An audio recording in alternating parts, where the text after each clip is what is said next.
This is drop night, a long-anticipated event where soon-to-be Air Force Flight School graduates find out what aircraft they will fly.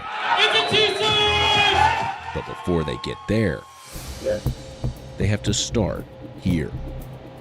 At Laughlin Air Force Base in Del Rio, Texas, just 9 miles north of the U.S.-Mexico border, newly commissioned officers begin a year-long journey to earn their wings. The purpose of undergraduate pilot training is to give students experience in an aircraft and in the military aviation world. So usually they come in with a little bit of flight experience in the civilian world, and then we teach them what that's like to do that as a military aviator. The Air Force has grappled with a pilot shortage for the last few years. In response, it's working to streamline training to get new pilots into the cockpit faster without sacrificing standards. After graduating T6s, within a year, they'll be mission ready and could possibly see combat in less than 18 months. Pilots have trained at Laughlin for over 70 years, beginning in World War II when it was a training site for bomber crews. Today, it's home to the 47th Flying Training Wing, and it trains more Air Force pilots than any other base. It's pretty competitive, so it all starts either in OTS, ROTC, or any other commissioning source that they may come through. There they have to compete to be in the top half of their graduating class. Then there they'll get picked to become a pilot. To be selected, applicants must hold a 4-year college degree, be commissioned as an officer, and pass a series of academic and flight aptitude tests. My degree in college was communication studies. I have a hospitality degree from the University of Central Florida. I know it doesn't translate, but during that time, I gathered about 2,000 hours of flight instruction time. I got my private pilot's license in high school, and then I went to the Air Force Academy and did a couple airmanship things there, and then in general been exposed to aviation pretty much my whole life. It's been a lot of years. I'm 27 years old now, and I've been told no many times. I've applied several times to get into this program. All students begin training on the T-6 Texan II, a single-engine turboprop plane designed to teach the basics of military flying. But only top performers are selected to continue training in the T-38 Talon, a twin-engine supersonic jet that prepares pilots for the fighter jets they may fly in the operational Air Force. These are all the things that come on when we turn on the avionics master switch that are powered by the generator bus. Before they enter an aircraft cockpit, students spend weeks in the classroom learning its layout, how to read flight instruments, and how weather systems will affect everything they do in the air. So we're going to provide the academic foundation, the theory that we think is essential for all high-performance flying that we do here, so that when they reach the simulator phase of training, they can practice that, and then it'll make a lot more sense by the time they get into the aircraft itself. You have to learn about the entire aircraft, how to fly it, where to fly it, and the procedures that follow that. It's a fire hose, so we're getting a lot of information all at once. The pacing is really tough. However, it's manageable, and we've been selected for a reason. So we're here to work hard, study hard, and move on to our bases. So that's where you're pointed, that's where you go. Students spend about 100 hours in the academic phase of training before moving to the next phase, logging 50 to 60 hours across 3 types of simulators to develop skills in cockpit procedures, emergency scenarios, and instrument flying. The unit training device, the UTD, which is a basic cockpit with no visual outside references, it enables the students to practice their cockpit procedures, work on their checklists, and get familiar with the switches and controls. Then they'll upgrade to the instrument flight trainers, which is in a dark container with a simple video screen in front where they can practice developing those instrument skills for landings, for takeoffs, for basic instrument procedures. And then ultimately the grand finale is the operational flight trainer, which is about 120 degrees of visuals where they can practice ground references, aerobatics, more advanced emergency procedures. Each student is paired with an instructor pilot, or IP, who evaluates their performance through each phase of training. So flying the sims, there's certain moments where it feels really real. Your spatial orientation, how far you're off the ground. Emergency procedures, I had that sim last night and it really picks up tempo and it's like, oh wow, this is actually happening. I was here previously as an instructor here in about 2014 to 2018, and it took students about 20 rides to solo, and now utilizing the immersive training devices, they solo in about half the time. So it's really accelerated their development and their growth, and ultimately we see a better product from T6s based on that technology. It's a one-to-one recreation of what is outside here at Laughlin. So we can practice on the simulators for hours on end, see what our visual references are, and then the first day we step in the plane, we can point out everything that we're familiar with up to that point. While simulators have sped up training, they're just one part of a larger strategy. The Air Force has struggled for the past 8 years to meet its annual goal of producing 1,500 new pilots. There are multiple reasons why. There's always some event that happens, whether it's Obog's event in the T6. Laughlin had a hail event here several years ago that destroyed basically every T1. They had to be rebuilt. At Laughlin, our IPs are working very hard.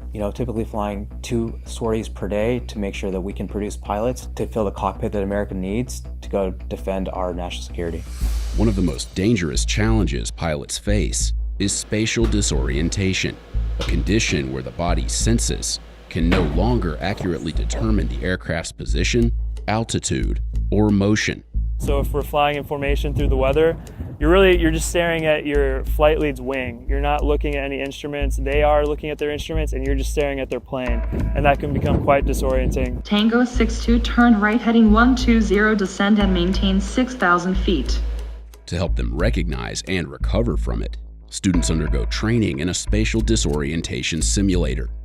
Yeah, so that was the Coriolis illusion, and in the aircraft, the Coriolis illusion occurs in situations where the aircraft is turning, rolling, you're changing pitch. Students also train with the Barony chair, a spinning device that simulates the types of illusions that spatial disorientation can create. It's meant to reinforce an important lesson. Your senses can lie, but your instruments won't. When you're getting onto it and then you inevitably hit your head, you broke 2 rules actually, so please be careful. We teach them local area survival and we cover emergency parachute training. All right, not comfy. Let's help you understand. All right, so what do we do? Thumbs down, palms on the risers, up higher. There you go. Yep, now pull them apart. Okay, pull. Nice. But we go through a practical application of what's taught in the class because obviously we're not going to have the opportunity to real world use this until it is a life or death situation. And this is a refresher training that you have to do every 36 months to maintain your currency because, again, it's not things that you're doing every single day. You're going to lose that muscle memory. It's going to feel snug. You should be able to fit your fist between your chest and the chest strap. Squat and pull as evenly as possible, and it should now be easy to send them straight. Before students step into the cockpit, they need to be properly fitted for the gear that will allow them to withstand the intense G-forces they will experience in the air. They are going to get custom fit to a helmet, harness, G-suit. The harness is what is attaching them to their parachute and to their seat kit. The mask is going to provide them aircraft oxygen. The helmet offers basic head protection, as also a device we use to mount things like their visor and their mask to their face. Deep breath in. Hold and exhale. You don't find any air leaking out from up here? You do? Okay. Go ahead and adjust your mask a bit. Every 120 days, we'll check the fit to make sure everything's still fitting well. If they've gained or lost any weight, there's a chance we'll need to tighten or loosen the G-suit. Laughlin Air Force Base has a fleet of over 160 aircraft, 103 T-6s, and 59 T-38s. Valued at more than $800 million, requiring a $1.6 billion maintenance budget. And with 3 runways, it's one of the Air Force's busiest airfields. They'll be able to text me. All right, copy. I'll take you with you. Approximately 450 student pilots are being trained at any given time, and their hands-on training begins in the T6. Man, I love the T6. She's kind of all-purpose, all-weather. She can go wherever you want. She's not the fastest, or can she hold the most gas, but she goes upside down, she rolls, she pulls. You get all of the training that you would need in the T6 to go off into any other aircraft, whether that be a fighter aircraft, a bomber, a tanker, or a heavy cargo plane. Once you punch that power up, it was definitely surprising. Lots of power, 1,100 shaft horsepower compared to the Cessna 172 that you apply at a local flight school. Once in the T6, students begin applying the fundamentals from the classroom and the simulators. This phase of training is broken into 3 progressive stages: transition, navigation, and formation. In transition phase, they're looking to pull a high G, high speed maneuvering, other things like that, versus the navigation phase, it's more so slow maneuvering, methodical process. For the formation phase, again, that high G maneuvering comes into play, as well as that slow maneuvering. The reason they call it the transition phase is because finally we're stepping out of these big boxes we call sims. And then once you hop into the jet for the first time, for me it's been a 6-year goal of mine. So it's a great feeling to finally get control of the aircraft, feel the power, and learn how to become a military aviator. Training objectives today will be 0 missed ground, checklist items / callouts. Every flight starts with a mission brief. Maintain -0 + 100 feet on the localizer. Students will come to the brief. They've obviously studied before. We'll cover all the basics of the flight, so going through the weather, operational risk management. We'll have a brief overview of the plan that we'll run through so that everybody's on the same page, and that's standardized between all briefs. I woke up around 4:30 just to start reviewing the weather, start preparing for your flight, and just to make sure that you've chair flew the maneuvers, nothing's going to surprise you, and you want to become to the brief as prepared as possible. After the brief, the student and instructor pilots suit up for their flight or sortie and make their way to the step desk. Yep, briefed and mitigated. Excellent. Where an operations supervisor will assess their risk level for the flight. We write down everything that might be a risk factor for our flight. So if we didn't sleep well, if we're not feeling hydrated, if we have personal things going on at home maybe. And it's just to take a second to look at it, add up the points, and be like, hey, are we safe to be flying? Does this make sense? Thank you, ma'am. So just started flying. We've been informal for about 4 weeks now, but very first week of flying, having a blast so far.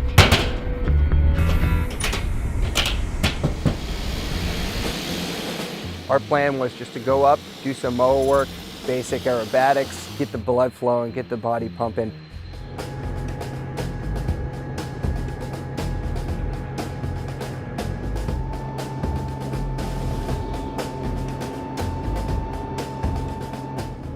And then we're going to head back and recover via a localizer. Localizer is an instrument approach you'll do, and we typically will practice in VFR, which is visual flight rules, and IFR, which is instrument flight rules. The reason we do that is to practice when the weather is terrible and you can't see the runway. That will give you the lateral course you need in order to get you down to the runway. Once you come back and start debriefing is when you have the time to kind of understand how I could do this better. The debrief is the most critical part to learning. We'll discuss, do we have any safety of flights, right? So anything where that could have been dangerous, we could have gotten in an unsafe situation, or maybe something not totally legal in the air, right? So we'll talk about that, and then we'll go through like, hey, do we actually meet the objectives that we set today? When you're on the ground talking with your IP, going over what you did and how you can make things better is when you really learn how to become a great pilot. Student pilots that are getting ready to be wing pilots, do not forget how important your maintenance brothers and sisters are, because without them, you're not doing the mission. So today was kind of the start of our graduation experience where we get our wings. The tradition was to get someone who gives you the wings that meant something to you and got you here. And so today, maintenance gave them to us. It's just kind of a symbolic thing to show that they were the ones that really supported us getting to graduation today. Going to Altus Air Force Base in Oklahoma, so I'll train with the C-17 squadron out there. After this, I'm going to Little Rock, Arkansas for 6 months to learn how to fly the C-130H, and after that, I'm going to Cheyenne, Wyoming to fly for the Wyoming Air National Guard. Students selected for the fighter track remain at Laughlin for 4 to 6 months. I'm going to go fly the T-38, which is the next phase of training here, so I will stick around Laughlin for a little bit. The students we get for 38s are typically towards the top of their T6 class, so higher performers in T6s, and people that want to go fly something fast and pointy. At the end of the day, at the end of the program, their scores goes into what's called a mass, and they're ranked number 1 to the last person, and there's only a few slots for both T-38s and the major weapon systems, and the top students get their top choices. While T-38 training follows the same structure as T-6, the pace is faster, the demands are greater, and the margin for error is smaller. T-38, you really got to be on top of your game. There's a lot of things that you have to be constantly thinking about and making decisions on. It's like, are you on airspeed, altitude, and you're doing like maneuvering out in the MOA or anything, it's your G, your AOA, what altitude you're at, where you are relative to the MOA, what your energy state is.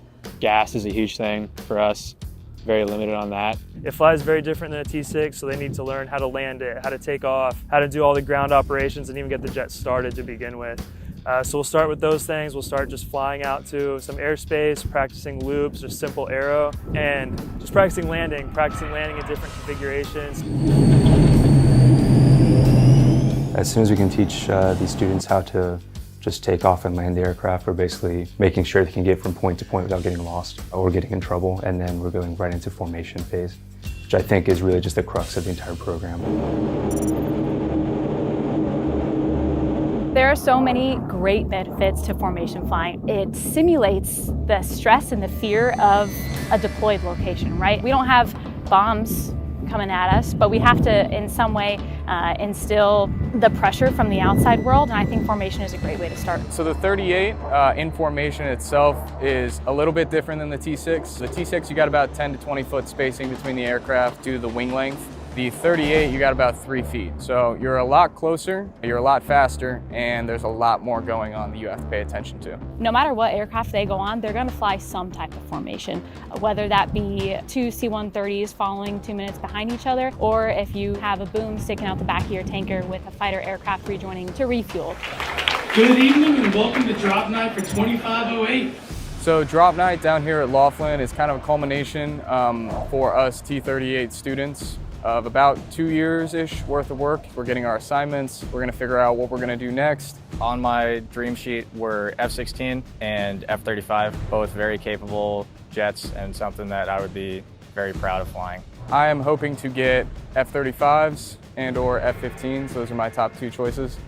But we'll see a little bit later here in about 5 hours exactly what's gonna happen.